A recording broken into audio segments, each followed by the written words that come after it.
Bom dia, boa tarde, depende aí do horário que cada um vai estar fazendo a sua atividade, né? Estamos aí dando início a mais uma semana de aula, né? Hoje é segunda-feira, início aí da nossa rotina. Queria já iniciar aí dando meus parabéns, mandando um beijo para todas as mães. Ontem foi o Dia das Mães, um dia muito especial, né? Para todas nós. Para mim esse ano foi um ano um pouco difícil, né? Porque senti falta da minha rainha, que não estava presente comigo no meu primeiro Dia das Mães sem ela. Mas Deus nos dá força para seguir adiante, né? E não parar jamais. Bom, eu trouxe uma leitura para nós iniciarmos a nossa semana, né? Trazendo aí uma reflexão desse momento tão difícil que a gente está vivendo, né? Então vamos lá. A leitura se chama O Anel do Rei. Certo dia, um poderoso rei, governante de muitos domínios, sentiu-se confuso. Então chamou seus sábios e disse: embora não saiba o motivo, algo me impele a procurar alguma coisa que possa equilibrar meu estado de espírito. Algo que me faça alegre quando eu me sentir infeliz. E que ao mesmo tempo me faça triste quando eu me sentir feliz. Os sábios, sem entender o que significava aquele pedido, foram pedir conselho ao mais sábio de todos, que depois de escutar o que os sábios lhe disseram, tirou um anel do dedo e entregou a eles. Deem este anel ao rei. Existe uma mensagem oculta sob a pedra. Mas digam-me que há uma condição que deve ser cumprida. A mensagem não deve ser lida apenas por curiosidade, porque então ela perderá o significado.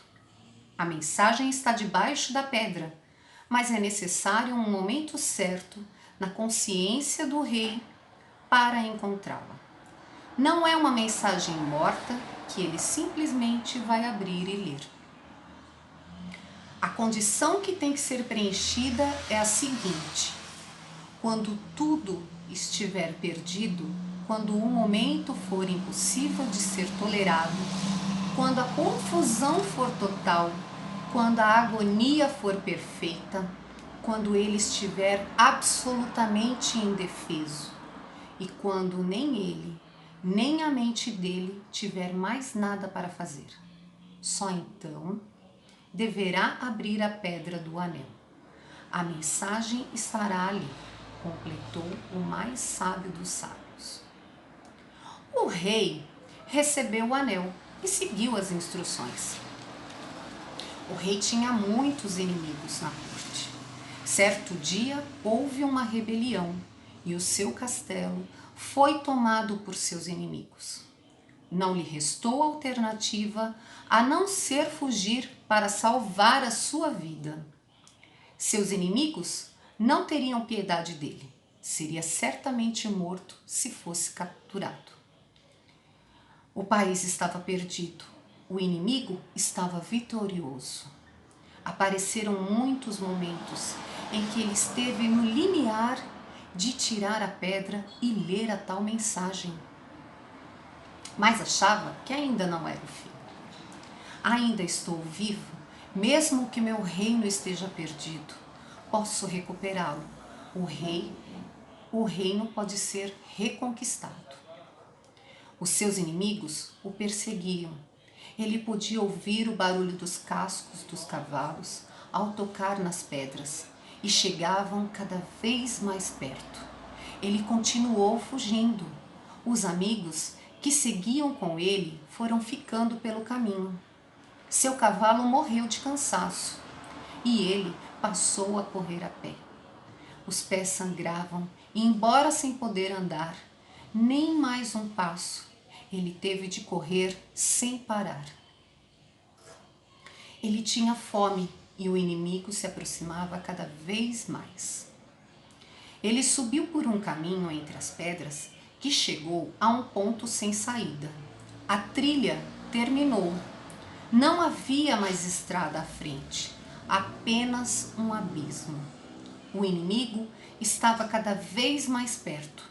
Não podia voltar, pois o inimigo estava lá e também não podia saltar o abismo. O abismo era grande demais. Ele poderia morrer na queda. Agora parecia não haver mais possibilidades, mas ele ainda esperava pela condição. E disse: eu ainda estou vivo, o inimigo vai em outra direção. Talvez se eu pular neste abismo, eu não morra. A condição ainda não está preenchida para abrir o anel. E então, subitamente, ele sentiu que o inimigo estava perto e cada vez mais perto. Quando ele decidiu então saltar o abismo, viu 2 leões, famintos e ferozes, na parte de baixo, e olhavam para ele. Não restava mais tempo. O inimigo estava muito perto e seus últimos momentos haviam simplesmente chegado. Rapidamente, então, ele tirou o anel, abriu e olhou por trás da pedra. Havia uma mensagem que dizia o seguinte: isto também passará. De súbito, tudo se relaxou. Isto também passará. Aconteceu naturalmente, um grande silêncio. O inimigo foi para outra direção, se afastando cada vez mais. E então o rei se sentou e descansou. Depois de dormir por um longo tempo, ele acordou e começou a voltar em direção ao castelo. À medida que retornava, ele ia tomando consciência de que seus amigos tinham feito uma contra-revolução. Seus inimigos haviam sido derrotados. Chegando ao castelo, ele viu que era rei novamente. Nos dias que se seguiam, houve uma grande festa e grandes celebrações. O povo enlouqueceu, dançou nas ruas, iluminados pelas muitas luzes de várias cores dos fogos de artifício. O rei estava se sentindo muito feliz. Seu coração batia tão rápido que ele pensava que poderia morrer de tanta felicidade. E de repente ele se lembrou que lá no começo, uma das condições do anel também fazia menção àquela ocasião. Ele abriu o anel e olhou, e lá estava a frase: isto também passará. Então, qual que é a reflexão que nós podemos fazer dessa leitura, né? Um rei que parecia que tinha tudo, de repente tinha os seus inimigos, perdeu tudo, e uma simples frase trouxe ele, de repente, a um estado de espírito leve, onde ele pôde fazer uma reflexão do que ele poderia fazer para melhorar. Então, meus queridos, o momento que nós estamos vivendo é um momento onde é preciso paciência. Tudo são experiências e aprendizado. Nós fazemos as nossas escolhas. E o que eu vou escolher? Eu vou escolher brigar com o mundo ou estar unido? Eu escolho a paz. A paz de coração, o amor da minha família, dos meus amigos e dos meus alunos. Lembre-se, não há bem que dure para sempre, nem há mal que nunca se acabe.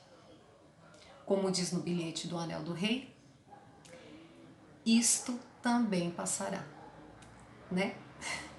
Que linda mensagem.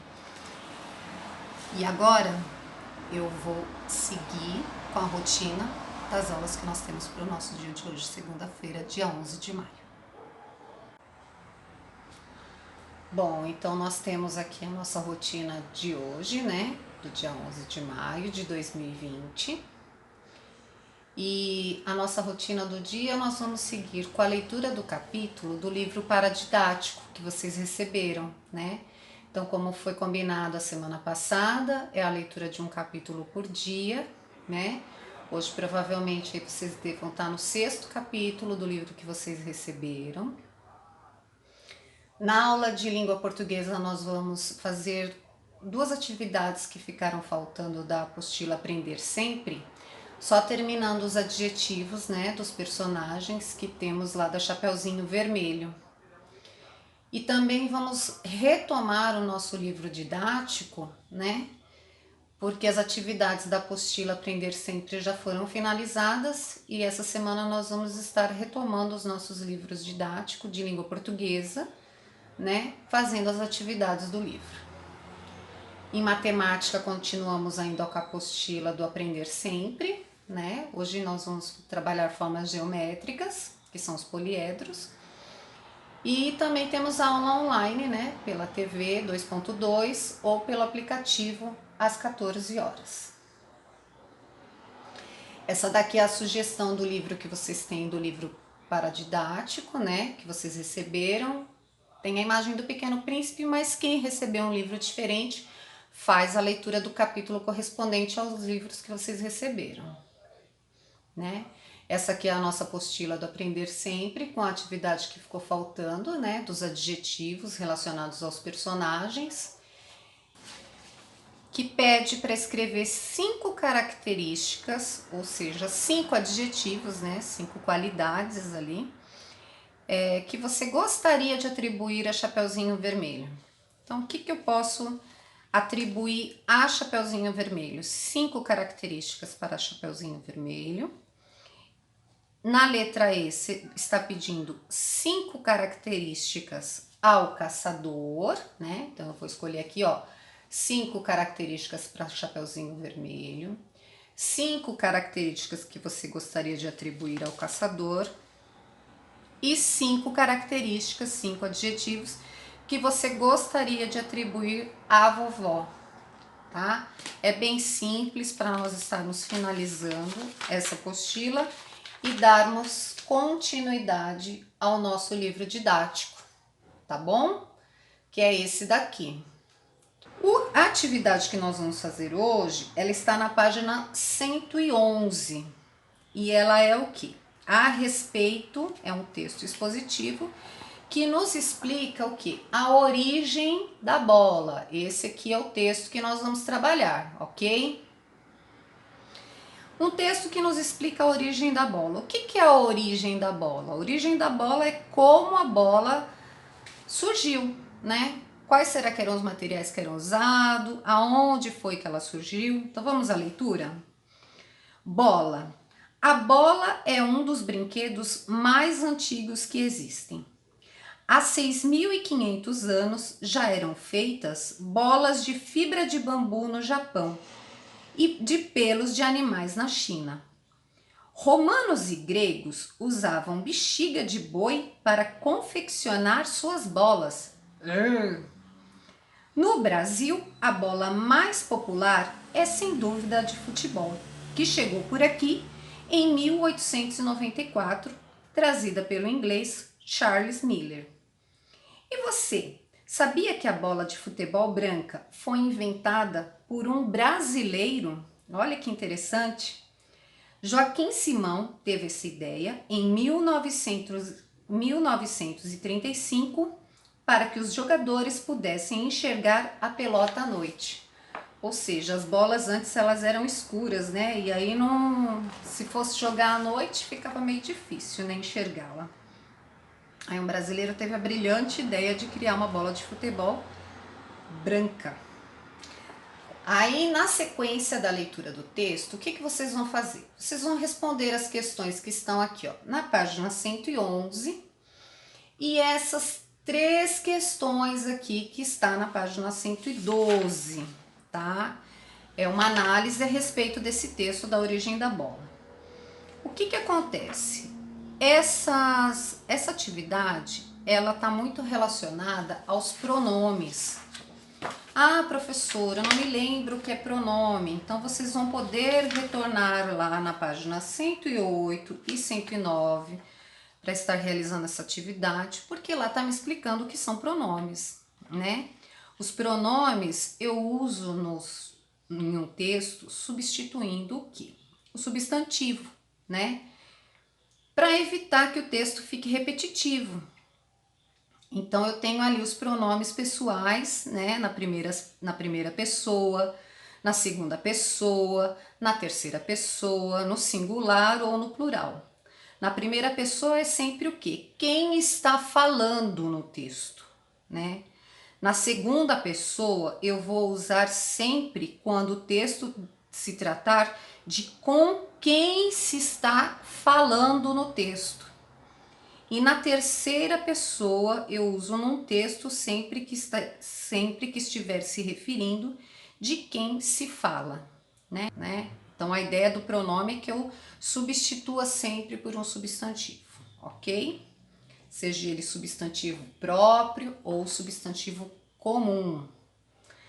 E daí eu tenho também ali falando dos pronomes possessivos, né? Pronome possessivo, como já diz, é de posse. Então é o meu, é o teu, é o nosso, é o vosso.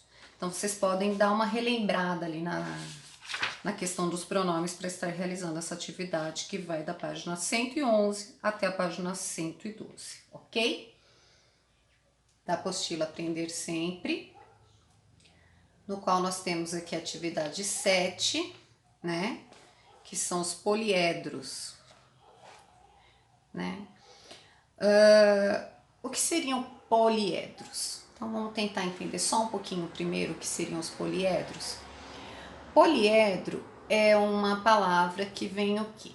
Ela tem uma origem grega, tá? Essa palavra aqui, poliedro, tem origem grega, tá? Então eu tenho aqui, se eu for separar esta palavra no meio aqui dela, eu tenho poli, que significa o quê? Vários, tá? Quando eu tenho a palavra mono, significa que eu tenho em quantidade uma única quantidade. Quando eu tenho poli, significa que eu tenho o quê? Que eu tenho vários. Então, poli significa vários e edros significa faces, né? Então, poliedros significa que eu tenho o quê? Um objeto que possui o quê? Várias faces, né? Do que esses objetos são compostos? Eles são compostos de polígonos, né? Ou seja, eu tenho as figuras geométricas na forma plana e a junção dessas figuras eu construo objetos que têm uma forma já tridimensional, ou seja, são objetos que eu posso pegar, que eu posso tocar e que se tornam que a junção de um triângulo mais um retângulo, né? Eu juntei aqui peças, formas geométricas diferentes que me deu origem a um objeto.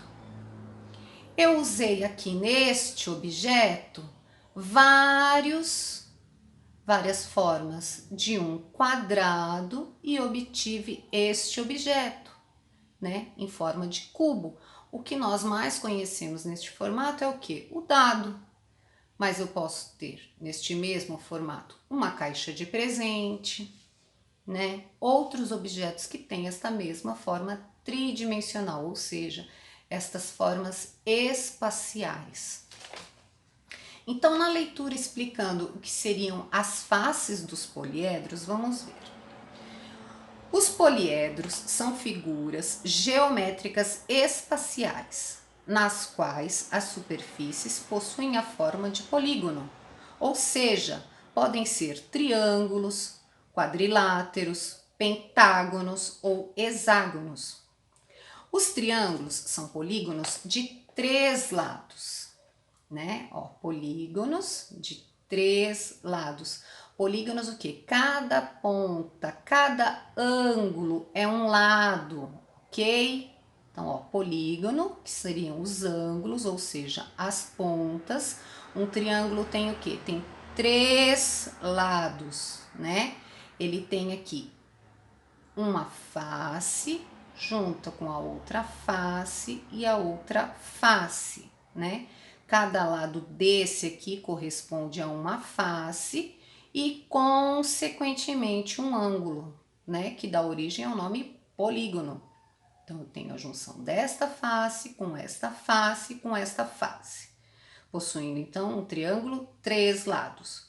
Um quadrilátero, eu tenho 2 exemplos aqui de quadriláteros em formas diferentes. Eu tenho o quadrado e eu tenho o retângulo, né? Os quadriláteros são formados por quê? Por 4 lados. 1, 2, 3, 4. 1, 2, 3, 4. Consequentemente, eu tenho aqui um ângulo, 2 ângulos, 3, 4 ângulos. Aqui da mesma forma, 1, 2, 3, 4.